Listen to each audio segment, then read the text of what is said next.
Okay, good morning, everyone, and I hope that you're all set for our webinar this morning. So, good morning to all our viewers who are joining again the PAASE webinars. So, for today, we have a distinguished lecture. So, I'd like to call the current president of PAASE, Professor Gisela Concepcion, to please introduce our speaker. Good morning, dear colleagues and friends from the Philippine American Academy of Science and Engineering and from the National Academy of Science and Technology. Thank you for joining us today to witness a very special talk by a stellar and distinguished scientist, Dr. Cherry Murray of the University of Arizona, Professor of Physics, Deputy Director for Research at Biosphere 2, Benjamin Pierce Professor of Technology and Public Policy at the John A. Paulson School of Engineering and Applied Sciences, and Professor Emerita of Physics at Harvard University and co-chair of Inter-Academy Partnership. So I really cannot, well, make this very, very short to do justice to the exemplary academic and scientific life that Dr. Murray has lived. Dr. Cherry Murray obtained both a PhD and a Bachelor's of Science in Physics from the Massachusetts Institute of Technology. Her research interests have varied from experimental condensed matter and surface physics to nanotechnology, innovation, research and development of telecommunications networks, national security and science, and technology policy. Her current interests include policy, research, development, and innovation to sustain human civilization and future Earth and beyond. In April 2019, she was elected to be one of 6 co-chairs of the Inter-Academy Partnership, or IAP, a collaboration of over 145 academies of science, engineering, and medicine. The IAP mission is to strengthen the independent voice of science at global, regional, and national levels by convening and empowering the world's academies of science and engineering and medicine to work together on issues of global importance. A member of the National Academy of Sciences, the National Academy of Engineering, and the American Academy of Arts and Sciences, Dr. Murray has received the National Medal of Technology and Innovation, as well as the American Physical Society Maria Goeppert Mayer Award and George E. Pate Prize. She currently serves as chair of Board of Governors of the Okinawa Institute of Science and Technology Graduate University, is on the Council of the Science and Technology for Society Forum in Japan, and as a board member of the American Academy of Arts and Sciences. So, ladies and gentlemen, what we have here is the Universitas exemplar, scientist in every sense of the word, in the depths and breadths and heights of academics and scholarship. We have Dr. Murray speak to us today to share his wisdom, her wisdom and knowledge. So, Dr. Murray. Thank you. Thank you for that introduction. I'm going to share my screen. I was just speaking earlier with a few of you that I've never been to the Philippines, but I have been living quite a bit during my lifetime in Asia, mostly because my father was a diplomat and he spent many years in various parts of Asia. So I had a wonderful time in Jakarta. We traveled throughout Malaysia. So I've certainly been in the region of the Philippines. So let me share my screen and start my talk.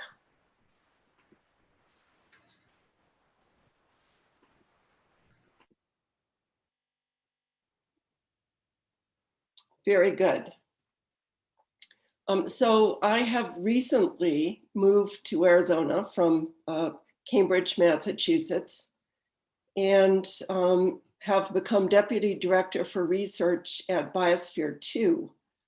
Biosphere 2, as you might remember, in the 1990s was built to be an analog mission to people living off world, and it is now. Discovered the research there discovered quite a few things about how we could sustain the civilization off world or not, mostly or not. And we are still working on how do we actually do that in Biosphere 1, which is the Earth. And so I became very, very interested in this and am now managing the research programs, which are ecological research at Biosphere 2. But last year I was also elected one of the 6 co-chairs for the Inter-Academy Partnership. And so I'm going to tell you a bit about that, and also the Sustainable Development Goals. Okay, now I need to be able to, great. So the outline of my talk, I will talk first about just a very quick introduction to the Inter-Academy Partnership, then talk about the UN Sustainable Development Goals and the way I like to think about them. Where we are currently heading with these Agenda 2030 in 2019, and what has been the effect of COVID-19 on this in 2020, and then talk a little bit about a possible silver lining.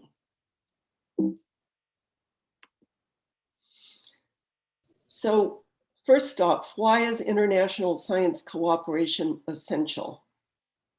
Science is global. If you look at this plot, which shows you the years from 1996 to the present of the scientific publications of various countries, starting from the bottom, the US, then the EU, then China, then India, then Japan, and then the rest of the world, you can see that the number of publications from all of the world is really large, and they're totally global. And in fact, the best publications, the top 1%, have the most global collaborations. It is true that our human development is, let's just say 90% caused by science, technology, and innovation.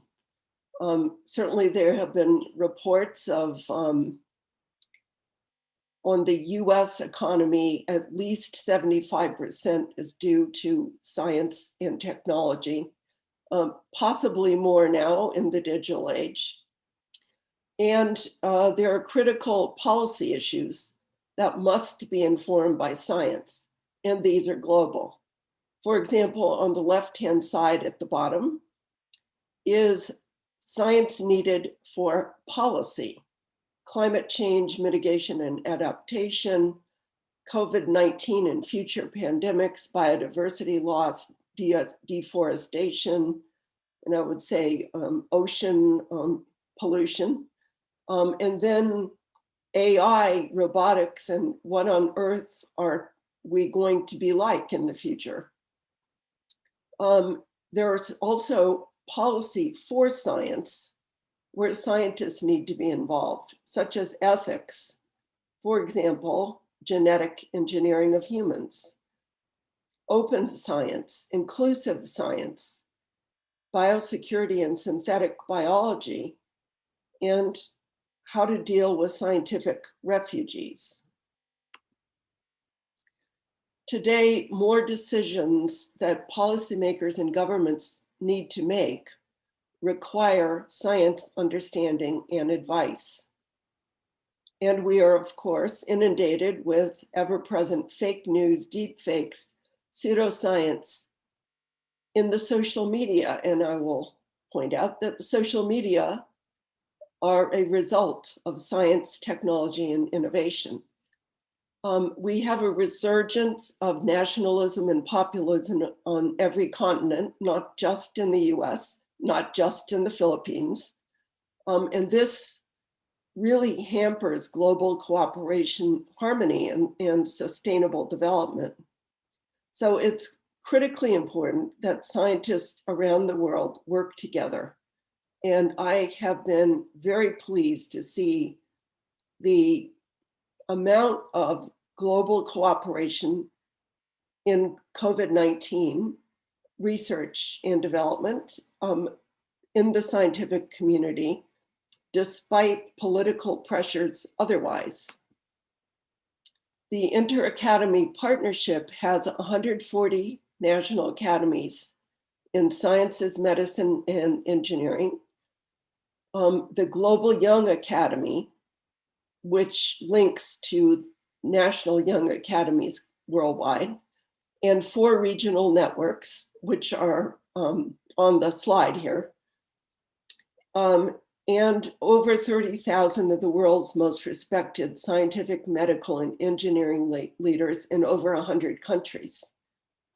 The reason I wrote EU and AU on the slide was to remind me to say that 2 of the academy networks, ESAC for the European academies, not just the EU, actually is the official advisory body to the EU for science. And NASAC, the National Academies of Science in Africa, is the official advisory body for the African Union. I also wanted to point out that the National Academy of Science and Technology in the Philippines is one of the 20 most active academies in the Inter-Academy Partnership. When the partnership started out, there were 8 academies in Africa, just starting. And this was in the 1990s. There are now 27. The vision of the Inter-Academy Partnership is for the world's academies to play a vital role in ensuring that science serves society inclusively and equitably and underpins global sustainable development. And its mission is to convene and empower the world's academies of science, engineering, and medicine to work collaboratively to address issues of global, regional, and national importance.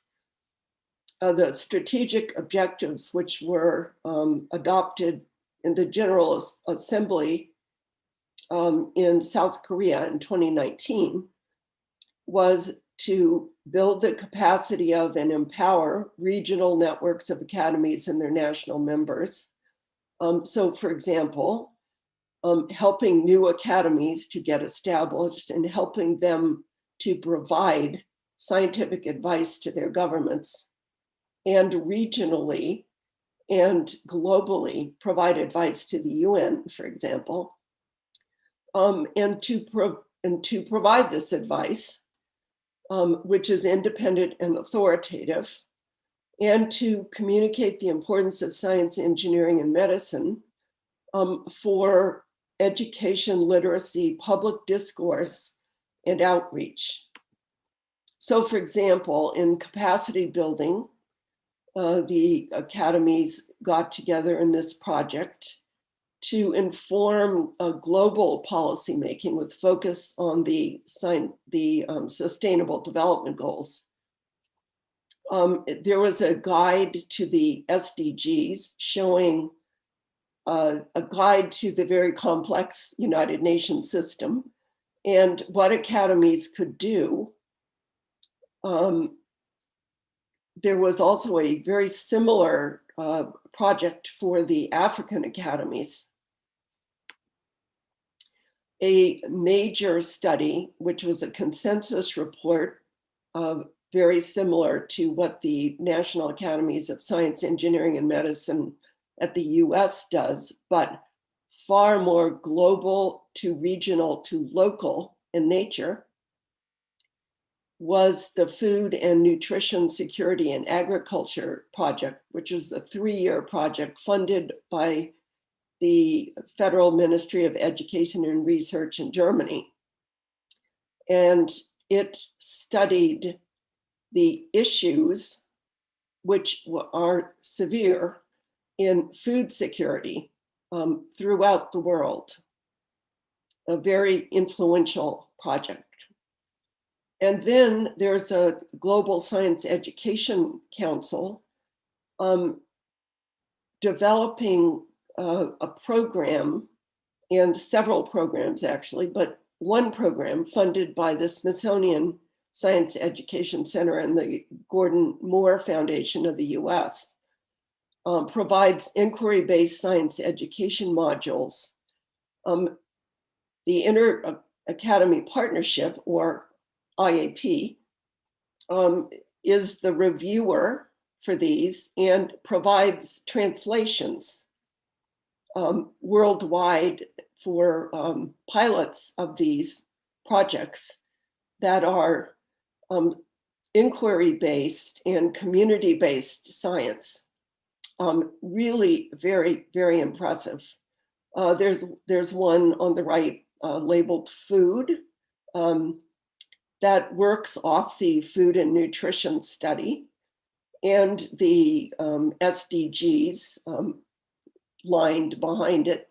And this year they produced a science-based inquiry module on coronavirus. Now, the UN 2030 agenda was adopted in September 2015 by the member states of the UN, 193 of them. And this is actually amazing. The Sustainable Development Goals built on the Millennium Development Goals. However, the Millennium Development Goals were for developing countries, and these are for everyone. And they are inclusive, not just focused on avoiding hunger and global development, but global development with equity, quality education, jobs for people, clean energy, responsible consumption, climate action, biodiversity, maintenance, strong institutions, and partnership, including reduced inequalities. And these are incredibly important as they are completely comprehensive. And in fact, they encompass all that is needed in order to sustain future human civilization, as well as the ecosphere. Since they are so comprehensive, they actually interact with each other. And this is a diagram which just goes to show that in 2019, the Global Sustainable Development Report,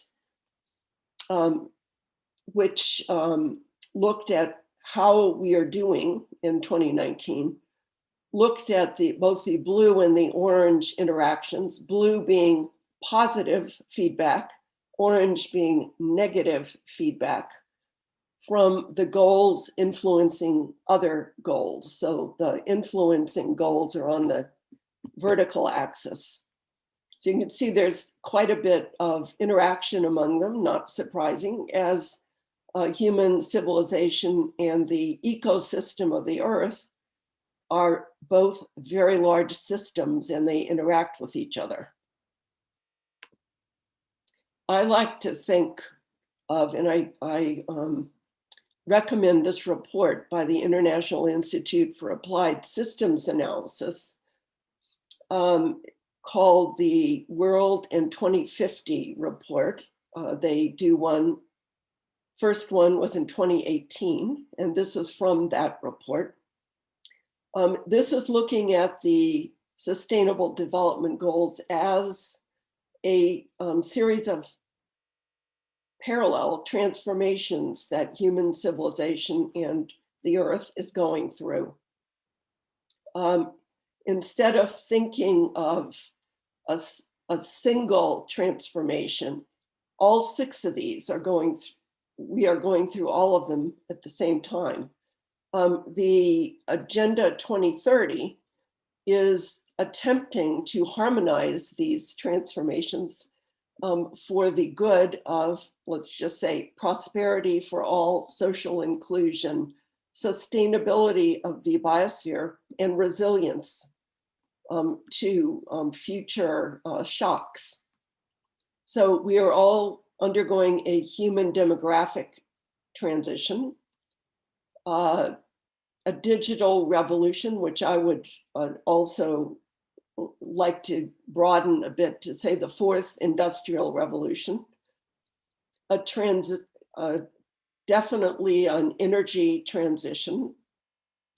And when I served as director of the Office of Science at the US Department of Energy for 2 years, at 2015, 2017, and we were mapping out this energy transition. Smart cities, cities becoming more sustainable, avoiding pollution, dealing with removing terrible housing such as slums and people who do not have housing, and dealing with migrants. We are attempting to reverse biodiversity loss, or at least mitigate it,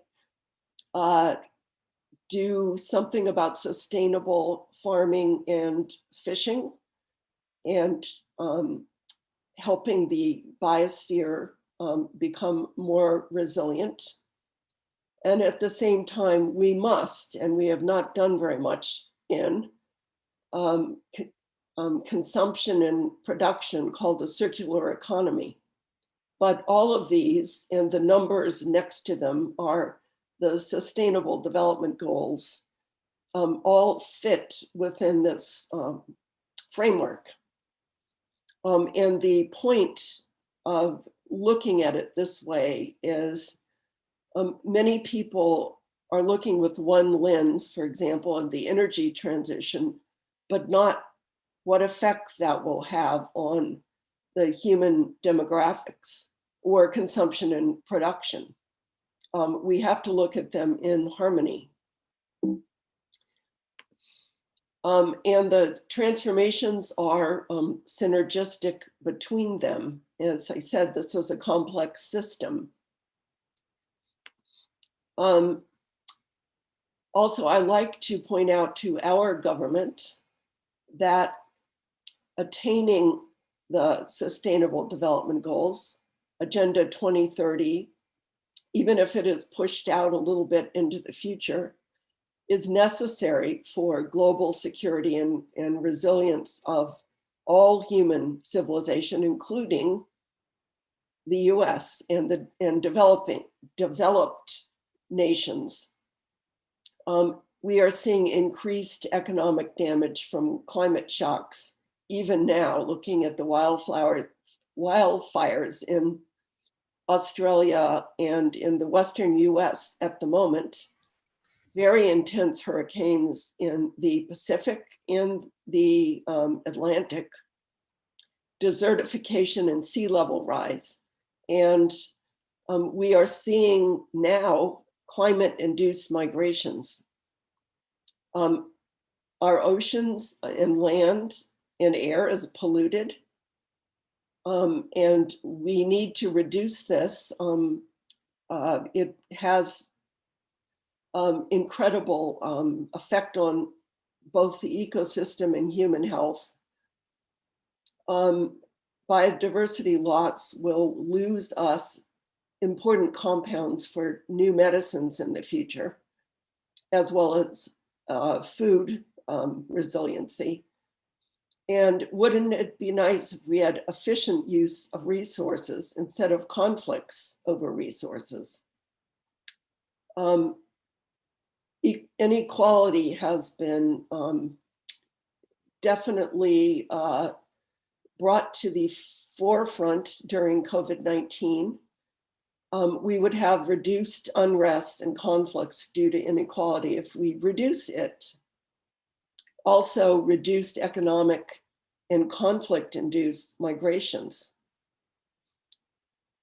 If we had increased international cooperation in science, technology, and innovation for the global commons, instead of national competition in arms, we would be better off. And it certainly is the case that equitable treatment of women, including, very important, education of girls worldwide, will lead to fewer but healthier and happier people on Earth in 2100. And in fact, the World in 2050 project projects that just looking at the demographic transition of developed countries in 2100, if the developing world were to develop at that rate and be there, we would have 7 billion people on Earth, not 11 billion. This would be an amazing thing. Good, because those people would be healthier and happier and not fighting over land and resources. There are many obstacles for transformations, most of them having to do with the power of elites and those who are in power already, vested interests, a lack of planning, political cycles, CEO cycles are all very, very short compared to what we need for planning for resilience, which is decades. We have a regulatory capture by private interests and government stifling entrepreneurship. And very, very important and rather important for science academies, a lack of public awareness and understanding, a fear of change, a vulnerability to populism and resistance to new technologies in the global public. And all of these are need to be overcome in order to attain the sustainable development of human civilization on Earth. It also requires good governance, and I won't spend a whole lot of time on this, but if we could reinforce multilateral cooperation, this would be a very good thing. However, tearing down international organizations in the middle of a pandemic and a climate crisis is not a good idea. We need to bolster them and have cooperation between nations and cooperation between people and scientists if the nations are not cooperating with each other. You will not be able to read this. This is an eye chart, but I just wanted to point out. In 2019, looking at all of the sustainable development goals and those within 5% of being able to meet the goal in 2030, those by between 5 and 10% of meeting the goal, those targets greater than 10%, but looking at least going in the right direction, and those that are going backwards, in fact, and going the wrong direction in 2019. So I'm just going to point out those that are I would like to be not in the right, or not going in the direction they are. First off, in goal number 1, which is no hunger, or removing people in extreme poverty, goal number 2 is no hunger. 600 million people in 2019 were living below 1.9 US dollars poverty level. And this is not good, but better than, whoops, let me go back. Oh, good. Better than the years before, let's just say. It's going in the right direction, reducing itself. However, malnutrition on the right, looking at 650 million people obese, is going in the wrong direction. And we still have 150 million children under the age of 5 who are stunted from hunger. This is not because we do not have enough food. It is because we are not equitably allocating the food to those who need it. We also are having rising inequality, which I'll talk about a little bit later. Increasing waste from human activities, and climate change unabated. So looking at global inequality, this plot is kind of difficult to understand, but it's in the Global Sustainable Development Report, and it shows some interesting points that what is plotted is the growth in say annual income, either wealth or capital, either labor or capital, versus income on the world on the horizontal axis. And the horizontal axis is highly nonlinear, as you can see. 1% is spread out considerably. The bottom 50% of the global population had about 12% of the total growth, which is a very good thing. This is extremely positive development, and the rise of developing low income countries in particular. However, the top 1% globally had 27% of the total growth in income. And those in between have been squeezed. That is to say, their growth has only been about 50% on since in these 4 decades, while those of the emerging countries and the lower 50% has grown by 100%. To look at, is this getting better or worse? In 1980, the top 1% had 28% of the total wealth. This is not the growth rate, but the actual wealth. And in 2017, they had 33% of the total wealth. So it's going in the wrong direction. Also, income across countries was converging from 2000 to 2010, but now the trend has reversed. If you look at global energy demand, the US Energy Agency projects in a very reasonable scenario that yes, indeed, renewables are going up dramatically with time, have been.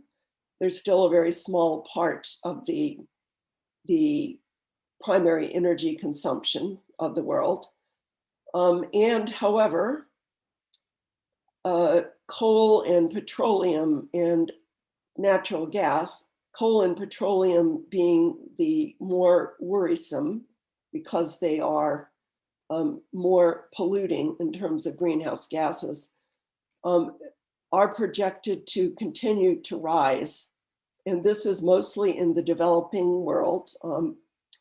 Coal will go up in India and China and parts of Africa, for example. This is not in the right direction. In fact, if you look at the global greenhouse gas emissions, first, the curve on the upper left is the total cumulative CO2 emissions in parts per million in the atmosphere. And you can see plotted from year 1000 is here, and year 2018 is there. You can see the Industrial Revolution started something rather dramatic, and that is the Anthropocene epoch. If you look at not the cumulative emissions, but just the emissions per year from 1990 to 2018, in the lower right-hand corner, you will see a trend which is not good. They are still going up despite the Paris Accord. In 2019, they were projected to rise even further. They need to decline rapidly to net zero around 2050 if we're going to reach the 1.5 degrees C goal. They are not going in the right direction. Also, in the middle of that curve is the 2008 financial crisis, which you can see a dip, but right after the financial crisis and the recovery, we got right back on track with pouring more CO2 into the atmosphere, which has warmed the globe by about 1 degree on average. If you look at the, let me see if I can move my, there. If you look at the circularity of our use of resources of the earth, this is a very complex Sankey diagram. From the left showing extracted resources of biomass, fossil fuels, ores, and minerals, what we do with them and where they end up going, solving societal needs, and then what do we do with them at end of use? You will see the alarming fact that we are recycling and reusing 8.6% of them. The rest is being ejected into landfills, the atmosphere, or the ocean. This must stop if we're going to make the 1.5 degree Paris goals. It is consider the circular economy. A number of companies and the World Economic Forum are focused on this. The European Union just pronounced that they would move to a circular economy. We are not doing this globally, however. Global biodiversity loss continues apace. It is extremely alarming what is happening to corals. We are down to about 60% lost by this time, not 60% of them. And we see some other curves of biodiversity loss of other species. This is an interesting plot in the Global Sustainable Development Report in 2019 that shows various countries of the world and the social thresholds achieved, think of it as various targets of the SDGs in the human development, and the biophysical boundaries transgressed, so call it pollution, and or destruction of the environment. And you can see that there are two countries that I pointed out here, the US in the corner of pretty good human development and pretty abysmal environmental transgressions. And down here, the Philippines, not so great in social thresholds and human development, but not so polluting either.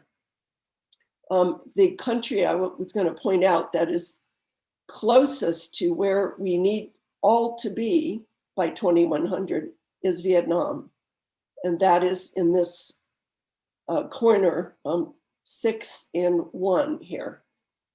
So what we need in order, so every country, of course, going through the path to the Agenda 2030, it needs to go through a completely different path.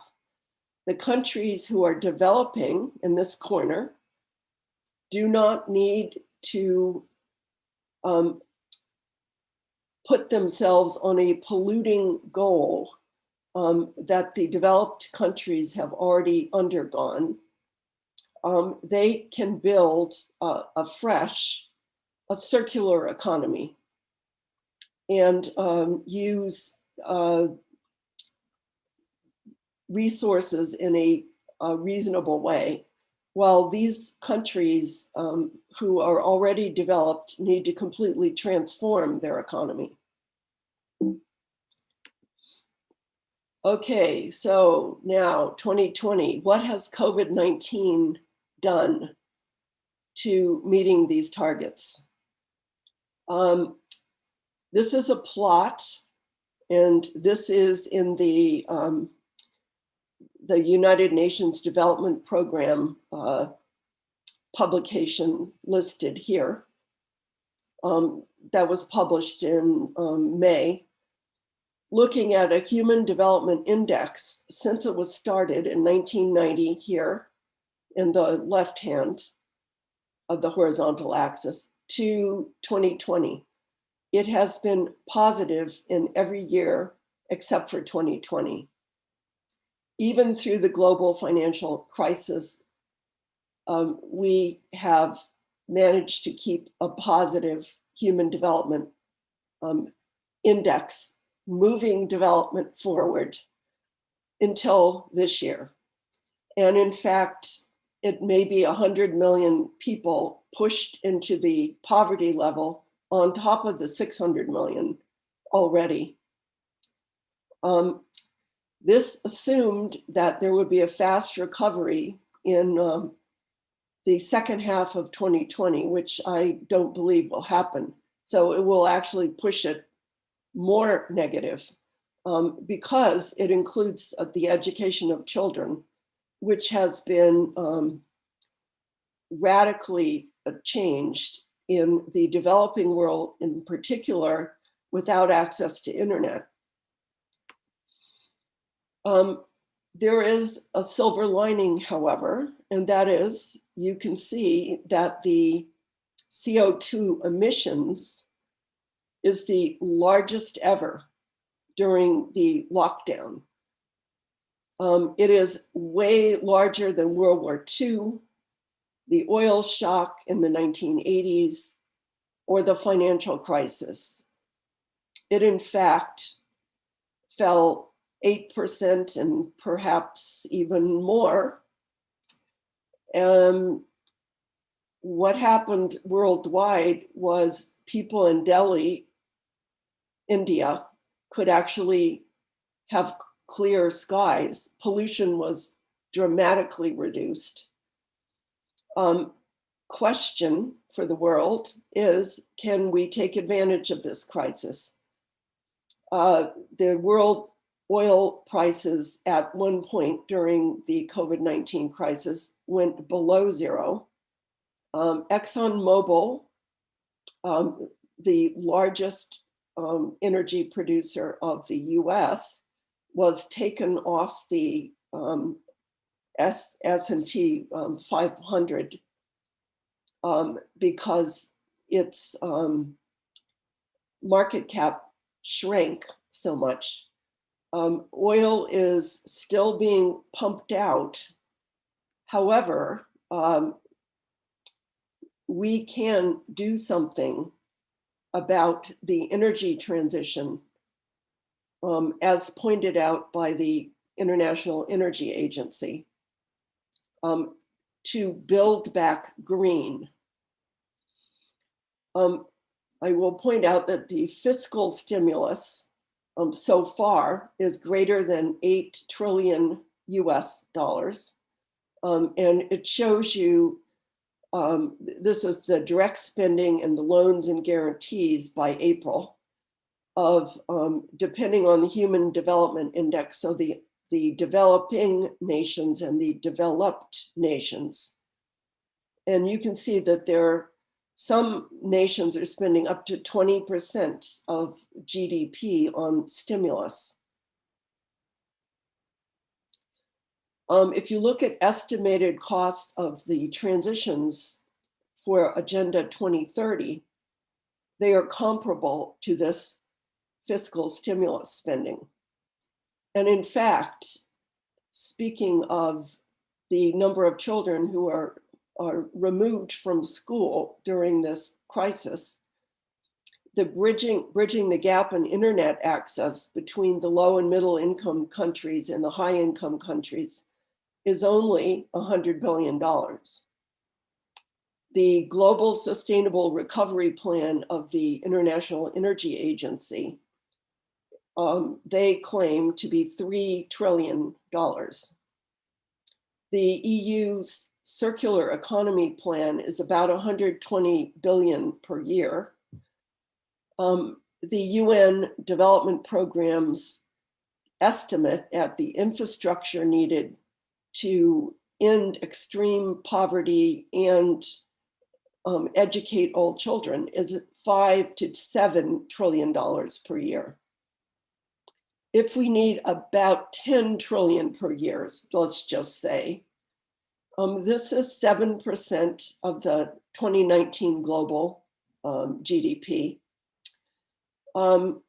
We are already spending about that amount in fiscal stimulus. Why do not we use this wisely?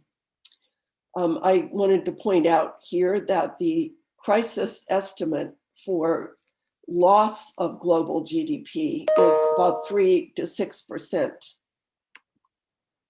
So the academies have done a lot with responding to COVID-19.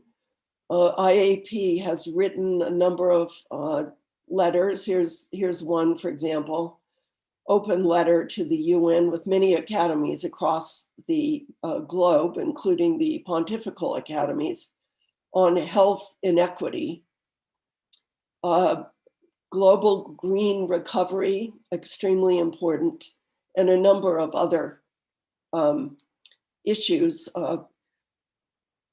Two other reports that we are working on, even during the pandemic, is climate change and health, and also how to build and design resilient cities, which are also healthy and happy. In the UN Economic and Social Council high-level political forum, the delegates there basically had the same point, which is we must not stop working on the 2030 agenda. In fact, this is the very time that governments are spending to build back their economies.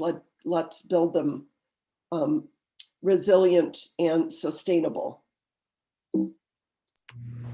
And if you look at the Earth from space, you can see just how fragile our small planet is. with that, I thank you. And you can look up the inter-academies and what they're doing at that website. And I hope to answer questions now and stop sharing my screen. Thank you very much for that lecture, Professor Cherry.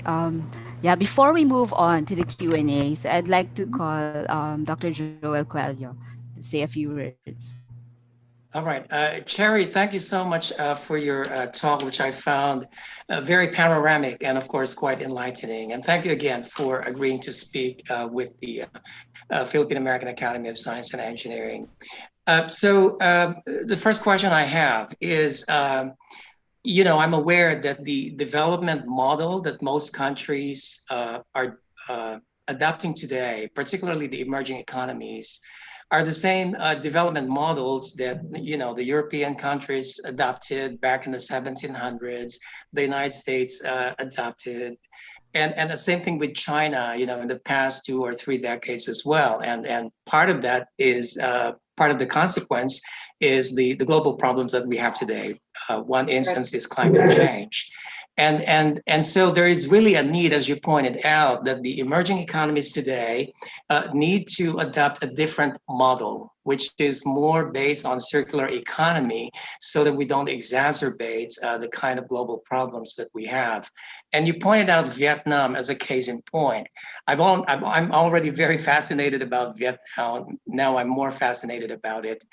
So do you know, in a particular graph that you showed, they have high performance in terms of the social index or development, and they're less polluting as well. So are you aware of any practices or policies that are implementing that enable them to achieve that kind of performance that they're exhibiting? That's a very good question. I know that I did not read their what's called a voluntary national review. Right.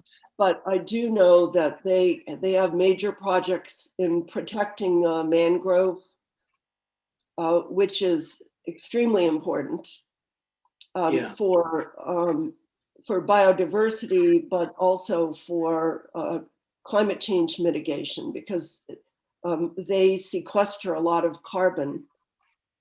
So they have set up much more sustainable fisheries and shrimp farming instead of cutting down mangroves, for example. Yes. But I do not know what their energy policies are. When I saw that plot, I also became very interested. When I was recently, last year, I was in Ho Chi Minh City, and they certainly had a lot of automobiles on the road. All right. So, yeah. So okay. So I'm yes. I'm definitely going to dig a little bit more into that, because now I'm really fascinated about Vietnam. So if you don't, yeah.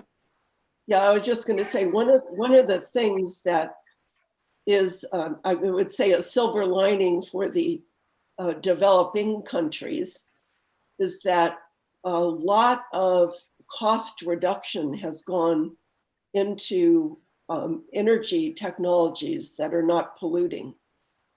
So, for example, solar panels, because of China's massive deployment, the costs have come way, way down. That is correct. And also, because of, I used to be in the telecommunications business, the developing countries do not have to put in landlines for telephones. They can go directly to mobile. Yeah. And this is what they've done, and that's much, much cheaper and less polluting. Correct, yes. So just keeping in mind that you don't have to follow the same path as the European economies is right. important. Right. Yes. I think that's great to know. And if you don't mind, I have a second question to you. So as you mentioned, and this happens, periodically in history, that countries tend to become nationalistic and so on and so Yep. forth. But despite that, as you pointed out, it's very important for scientists to remain unified globally, despite what's happening politically. And I suppose that is, of course, one of the real benefits of the Inter-Academy Partnership, or IAP. So as you know, today, everything is politicized, even the World Health Organization. I was wondering if the IAP has any communication with the World Health Organization Yes, in, we do. in trying to kind of pacify that type of situation. Yeah, and as a matter of fact, we also put out, the co-chairs put out a communique.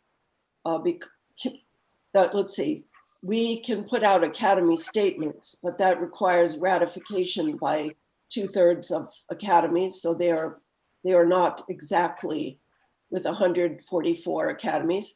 That does not, you can't put this out in a week. It Right. takes several months. Yes.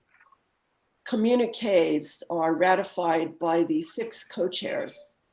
And one of our recent communiques basically said, look, you cannot defund the World Health Organization in times of crisis like this.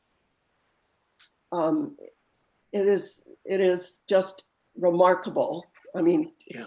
similarly, you cannot pull out of the Paris Accord, but Right. The academies are, let's see, we have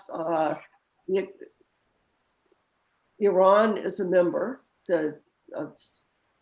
of the Inter-Academies Partnership. China, of course, is a member of the academies in China. North Korea is not. I don't know if they have an academy or not. Vietnam actually does not have an academy. That is a meritorious academy. Their academy is more like a national lab, I would say. Mm. But we have pretty much every country that has a meritorious academy as a member, and they are. We just recently put out a statement saying, just be careful, the rapid bringing before phase 3 trials of vaccines is a really bad idea. Russia, China, and the US are rushing to do this. And all the academies signed off. Yeah. Science must speak. Right. Okay, Right. thank Yeah. you. Okay. Thank you for that. Thank you. I think Academician Rod and Giselle would like to say a few words. So maybe I'll go first with Sure. Academician Sure. Rod. Okay, and then Yeah, we'll have, yeah.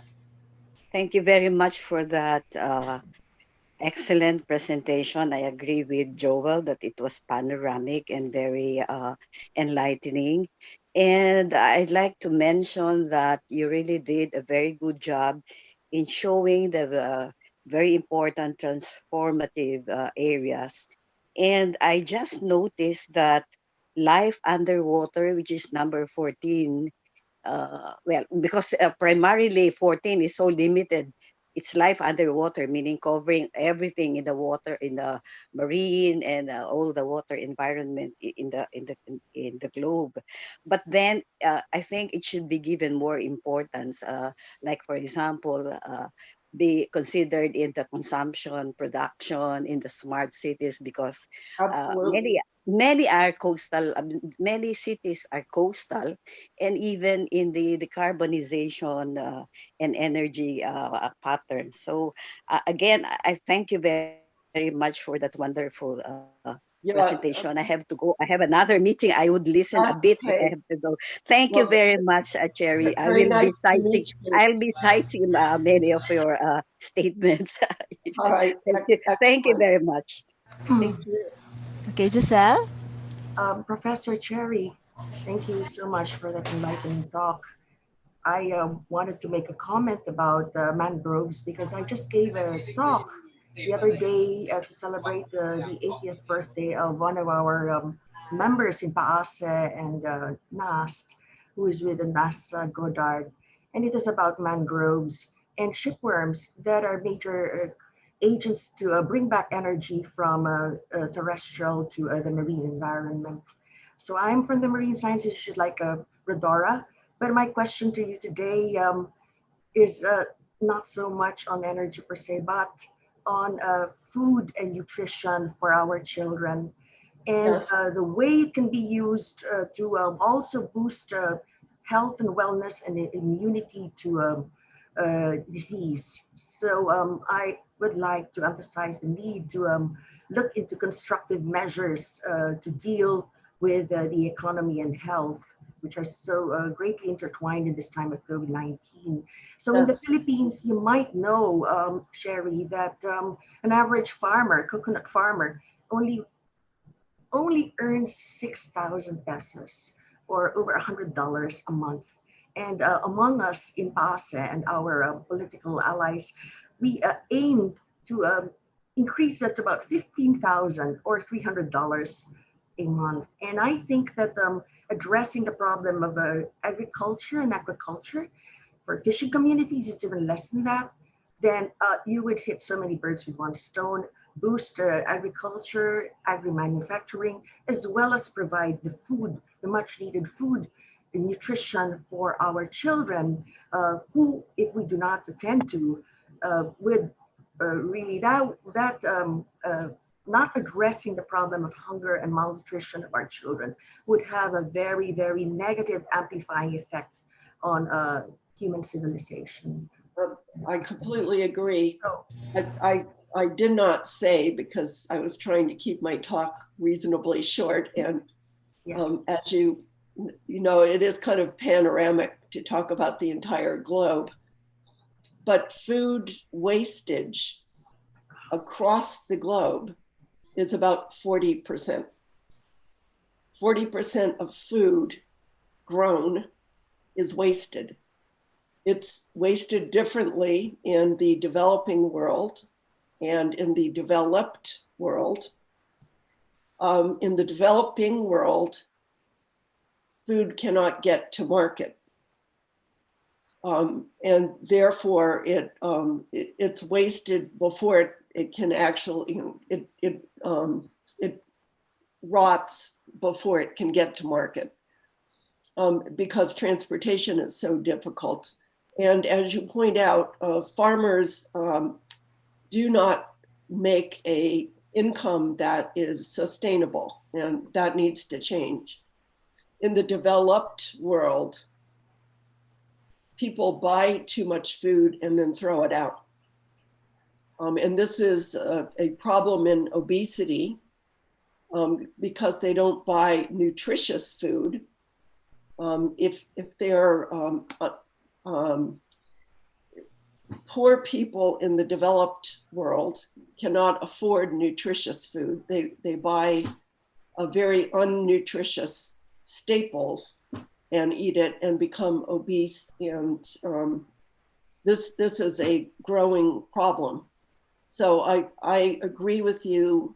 And that's one of the things that Biosphere 2 is focused on, is how to grow sustainable, nutritious food as the world warms and we're experiencing desertification across the world. thank you, Sherry. I have some follow-up comments, but I hope to have a chance to engage in a conversation with you in the future. Yeah. But I think we would like to hear the comments and questions of our distinguished members of PASA and the NAST, National Yeah. Academy. Thank you. So I'll have William first, and then I'll take two questions from the chat. Okay. Thank you very much, Dr. Murray. I'm really thankful that I've listened to your presentation today. Knowing your background from telecommunications and noting that in an earlier slide, you mentioned the role of digital.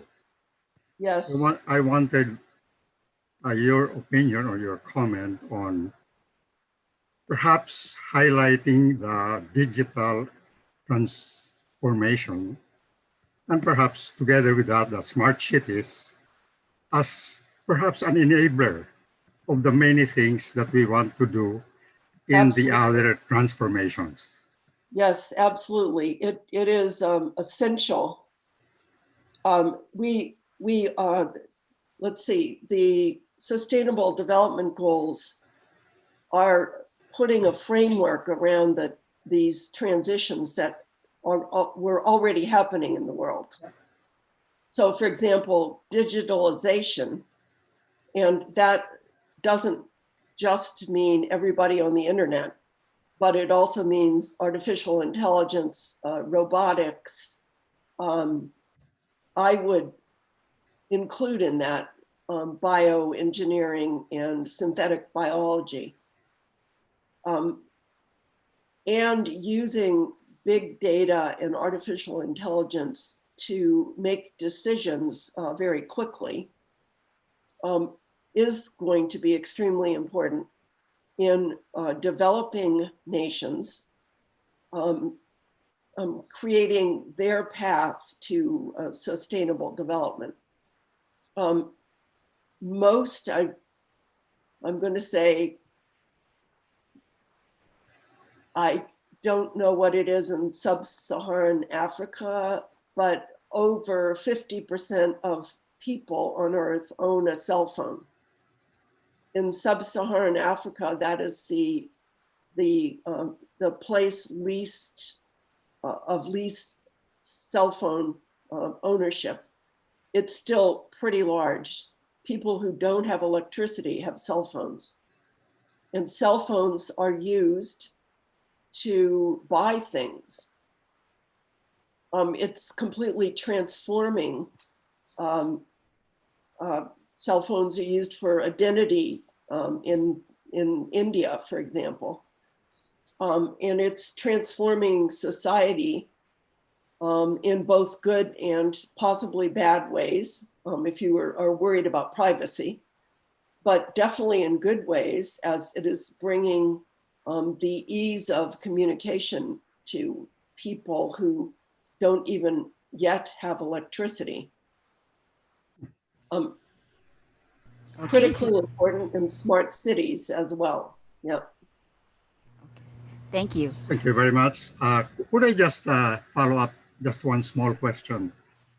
In our country, we are reviewing the role of the ICT industry, including telecommunications, Uh-huh. because we believe that a lot of things can be achieved and in all transformations that you mentioned, if we put in the hands of more and more people, not only the cell phones and the access to the internet thing, but using ICT in doing their work, Yeah. whatever it is, and enabling them to collaborate rather than to depend upon what people upstairs tell them. And that is a move, I think, that is really needed in most developing countries. How to empower the people through putting in their hands not only the ability to communicate, but the ability to co-create knowledge from their areas, and then whatever it is that will enable them to better their lives. I Thank you very agree. much. Yes, I agree completely. Okay, thank you. Thank you. So we'll move on to the questions that we have in the chat. So the first one comes from Vince Daria. So thank you for the talk. I agree that cross country collaboration should be encouraged to solve the problems you have mentioned. Collaboration is enabled when there is funding available. While there are some efforts from certain groups of countries that promote collaborative funding, are there efforts from the IAP to promote global research grant funding initiatives, for example, from the UN? Let's see. I completely agree. Funding is critical. And I didn't point out that the development funding for countries that is going through the World Bank and developed countries has not kept up with the promises either. The IAP is a bunch of national academies and therefore has no funding of its own, or extremely little. As you know, talking to members of both academies. But we have talked to the global funders organizations, which are the national funders of the OECD, basically, about doing research funding. There's funding, for example, they fund future Earth research, for example, in the UN system.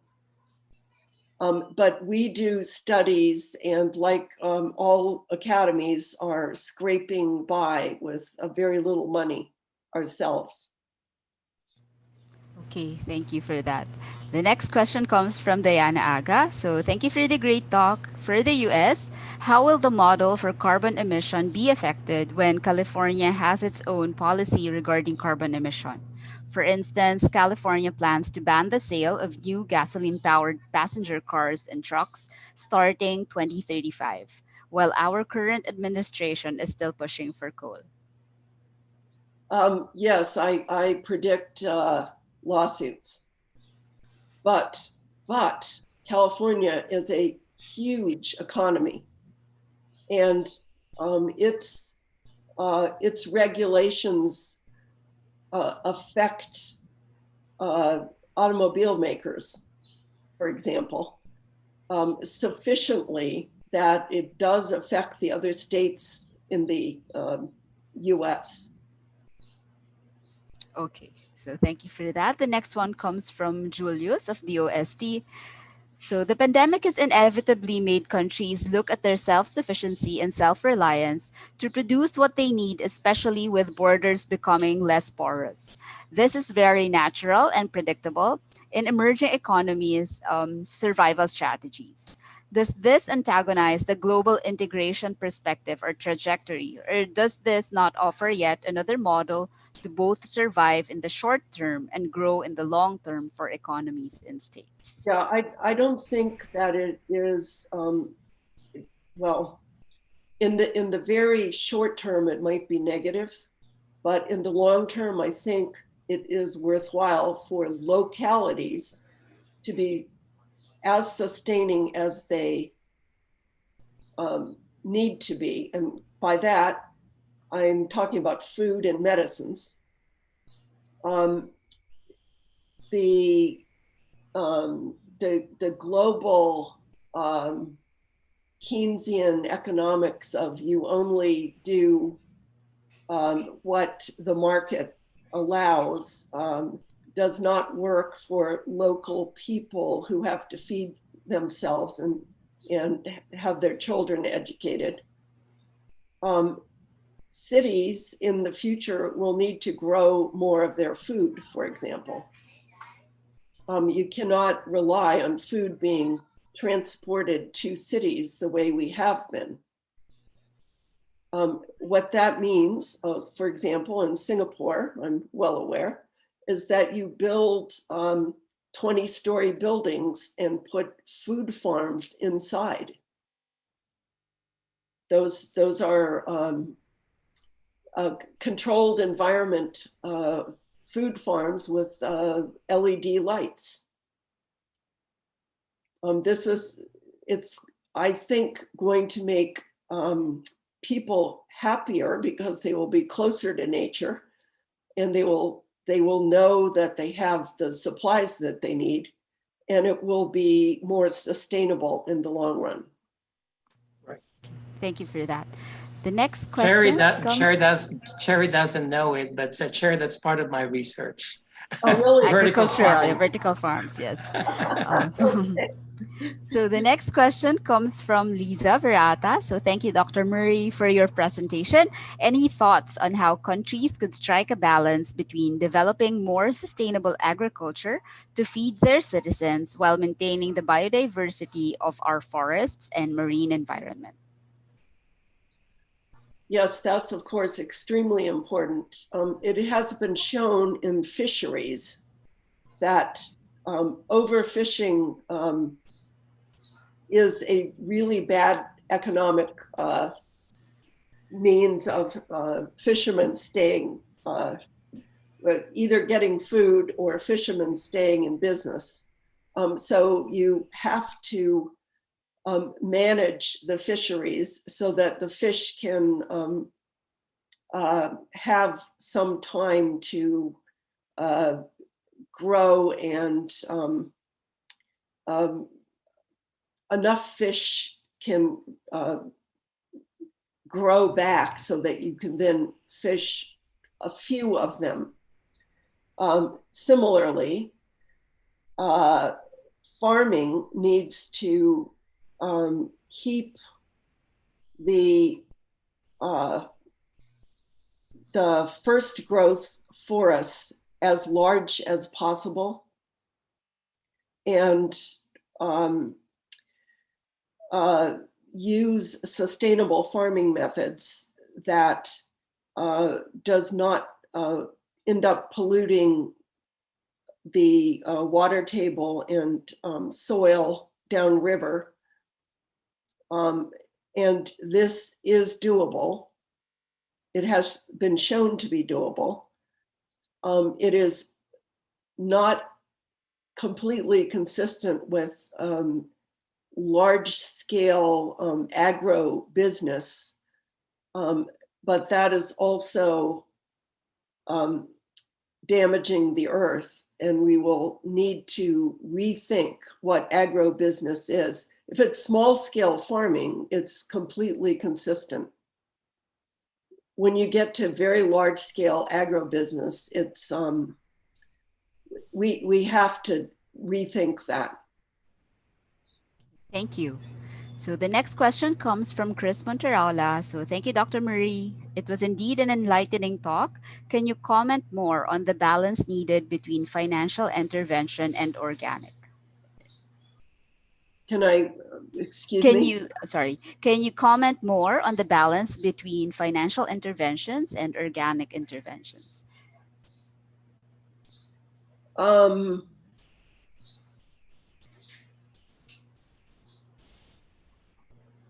I'm, Sorry.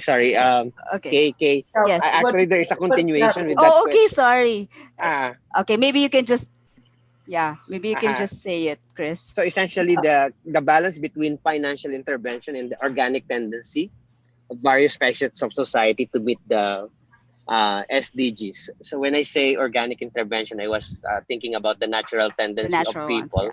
people. Uh, Well, it needs, let's see. One of my slides had the obstacles to actually meeting the 2030 agenda, and much of that requires finance. Naturally, people want to be sustainable. I completely agree with you. And if we could have more pressure from the bottom of, let's just say, ordinary people saying they don't want to buy something if it's not farmed sustainably, that would be a major positive. And that's beginning to happen, actually. It's certainly happening among young people. However, the vested interests. Scientist Luli Cruz. So, Professor Murray, thanks a lot for your great informative talk on the SDGs and resilience. I agree that even as we try to improve the Philippine Development Index, we should already work towards a circular economy. We are developing a Future Earth Philippines platform for sustainability. Okay. Very good. Excellent. So I Good to believe hear. that, yeah, National Scientist Lily Cruz is the one in charge for Future Earth Philippines initiatives here. Super. Okay, and then the last note comes from academician Rhoda Sansa. So congratulations, Paase. Thank you once again, Professor Murray. So I cannot help but comment on fisheries. So it's big time fishing by big companies compared to small time fishing should be further looked Yes, into. yes, I agree. Just as for agro business, um, fishery business as well.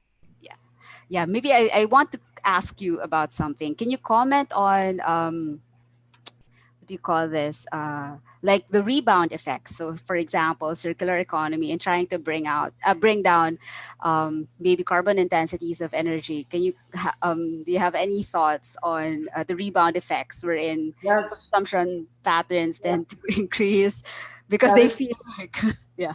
yep. There definitely is a rebound effect, and that is uh, a a problem of system dynamics. That is to say, if you lower the energy usage by your car, you might drive more. More, yes. Yes. Um, this is where the tendencies of the normal people to want to live sustainably needs to come in. That is to say, it should be just as it took a very, very long time in the world to say, um, let's say, smoking is bad for your health, when it was very clear. It took what, 20, 30 years. Um, Before.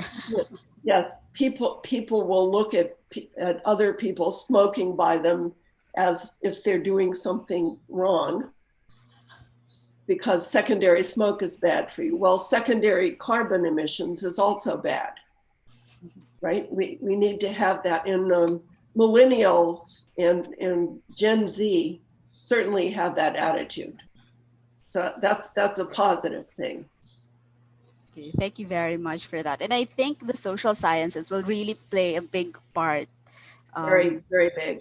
Yep. yeah, especially in managing consumption patterns. And okay, so I think that's all. I've exhausted all the questions, but before I close, maybe some words either from Doc Giselle, Joel, any Yeah, so I just would like to thank you again, Cherry, for taking the time. And I think that this is a good, sort of initial introduction between you and also the IAP, as well as PAASE, as well as the National Academy of Science and Technology of the Philippines. I'm hoping that this is not just a one-time event, but that we will be continuing this dialogue with you going forward. Well, thank you. I really enjoyed the dialogue and I wish you all a good day. any other thoughts, Professor Murray? Any final words for our audience? Well, I'm very pleased to hear the enthusiasm for sustainable development of the Philippines and the diaspora, because that could really help. Yes. Right. I'd like to thank Yes, you again, Giselle. Professor Cherry Murray, and Welcome. also Professor Joel Clallo for making this possible for PAASE and for NAS. And we have a series of PAASE webinars. And actually, we do have a series of fireside chats, Sherry, in the coming weeks. And one of the topics would be on human capital development in the Philippines. That's Okay. next Thursday. And after that, it's on STEM education. And in that connection, I think that we should think positively of how we can utilize Filipinos making use of cell phones. One of the highest users in the world. Perhaps this is one way to reach out to our youth to continue the Yeah, education. very, very good. Education, Yes, right. Thank you Okay. very much. you're welcome. Thank you very much, Giselle. So just before we close this session, I just want to plug our webinar for next week. So thank you very much again, Professor Murray, for giving us this lecture today. So next week, we will have an editors forum. So we have invited PAASE members who happen to be also journal editors. So next week, we will be joined by Anthony Chu, Wendell Rivera, Diana Aga, Chris Monterola, and Raymond Tan, which will be an editors forum. So I invite everyone who would want to know more about the details about scientific publication. So again, for the activities of PAASE, please check our website at paase.org, and our webinars will be uploaded at PAASE Webinars in YouTube. So thank you very much for that.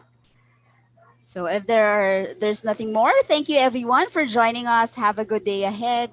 Good night for those of you in the Bye. US, and hope you can Yes, join us again next week. Thank it's getting you. dark here. Good night. Bye. Bye bye. Thank you. Thank you all. Dr. Abiso, may I ask a question?